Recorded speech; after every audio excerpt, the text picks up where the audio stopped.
আমাদের অফিসে আমার যে সহকারী যে ভাই আছে এখনো বিয়ে শাদী করে নাই, তো কি একটা অনুষ্ঠানে যেন সেদিন আরেকজন আমাদের অফিসের এক কর্মী বিয়ে করছে, তো সেগুলোকে খাওয়াচ্ছে সবাই। তো আমি সেখানে যাই বললাম যে অমুক আলেম মানুষ এখনো বিয়ে করে নাই কেন, সবাই বিয়ে করা উচিত, বিয়েতে থাকবে কেন, ফজিলত বলতেছি। তো পরে সবাই আশপাশে বলতেছে যে তার বিয়ে করার শখ স্বাদ সব মিটা গেছে ভাই।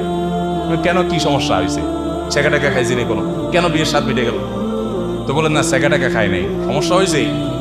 উনি যেহেতু আমাদের অফিসে যারা মাসলা মাসাইল জানতে আসে সারাদিন বিভিন্ন সময়, এদেরকে মাসালার উত্তর দেয়, তো তালাকের মাসালার উত্তর দিতে দিতে এই বেচারার বিয়ের শখ স্বাদ সব মিটে গেছে। যে বাবা বিয়ের পরে এত শান্তি, এই করতে তারা আমি আর পাওনা দিই। এই পরিমাণ তালাকে দেশে হয়। বিভিন্ন জায়গায় মাহফিলে গেলে চেয়ারম্যান সাহেবরা তালাক নিয়ে কথা বললে বলে, হুজুর আমার এক চেয়ারম্যান সাহেব বলছে, হুজুর আমি চেয়ারম্যান হওয়ার পর বিসমিল্লাহ করছি তালাকের বিচার দিয়া। এলাকা বিচারের বিসমিল্লাহ করছে কি দিয়া?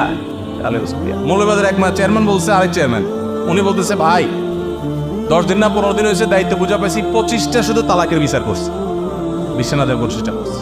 এইভাবে তালাক আমাদের দেশে বাড়তেছে, তাই না? এগুলো বেশিরভাগ ক্ষেত্রে না বোঝার কারণে। আমার অভিজ্ঞতা হলো যত মানুষ তালাকের মাসালা জানতে আসে, এদের বেশিরভাগ মানুষকে দেখি যে একটা পর্যায়ে রাগের মাথা হোক আর যেমনি হোক তালাক দিয়ে দিছে, 2 বছর 6 মাস বা 1 বছর পরে আইসা কাঁদতেছে, হুজুর আসলে ভুল হয়ে গেছে, আমরা এখন আবার একসাথে থাকতে চাই। আপনি যদি তালাক দেওয়ার আগে কোনো একজন দক্ষ আলেম মুফতির কাছে যে জিজ্ঞাসা করেন, হুজুর কিভাবে তালাক দেব, আমি এর সাথে থাকবো না, কথা ফাইনাল, আমি কিভাবে বলবো? হুজুর আপনাকে এমন পদ্ধতি শিখাই দিবেন, ওইভাবে তালাক দিলে তালাকও হয়ে যাবে, আবার 20 বছর পরেও যদি আবার একত্র হতে চান সে রাস্তা থাকে। কিন্তু আপনি মারেন তো মারেন একসাথে 3 তালাক, 3000 তালাক, 2 তালাক, তোর 14 গোষ্ঠীর তালাক, এরকম তালাক না দেয় মানুষ। আমার এক উস্তাদ ছিলেন, আমি বিভিন্ন জায়গায় এটা বলি, খুলনা দারুল উলুম মুফতি গোলাম রহমান সাহেব। আমরা ইফতা পড়তাম হুজুরের কাছে কোনো মাসালা জিজ্ঞাসা করতে আসলে ওনার গদির নিচে একটা মোটা ব্যাত থাকতো।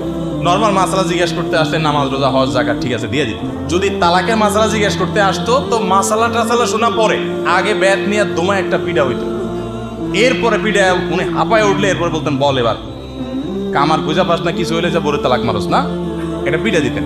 একদিন এক বুড়া আসছে ভ্যান চালক, তো বেচারা হ্যাংলা এরকম বৃদ্ধ, আমরা উপরে আসি চিন্তা করতেছি আল্লাহ রে এই বেচারা পিড়ালে বেচারা তো জানে শেষ হয়ে।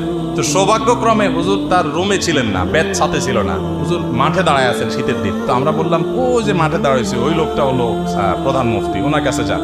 তো বেচারা যাচ্ছে, আমরা বারান্দা থেকে তামাশা দেখতেছি যে আজকে বেদ তো হাতে নাই, যাক বেচারা বাইচা যাবে। তো ওখানে কি বলছে আর তো শুই নাই, যখনই বলছে হুজুর আমি আমার বউরে তালাক দিয়ে দিছি, এখন একটা ফতোয়া লাগবে, মাসালা লাগবে, এইটা বলার সাথে সাথে এরকম খপ করে ধরে বক্সিং শুরু করে দিচ্ছে মায়ের। আমরা উপরতে দেখি আল্লাহ করবেন। তো তালাক কথায়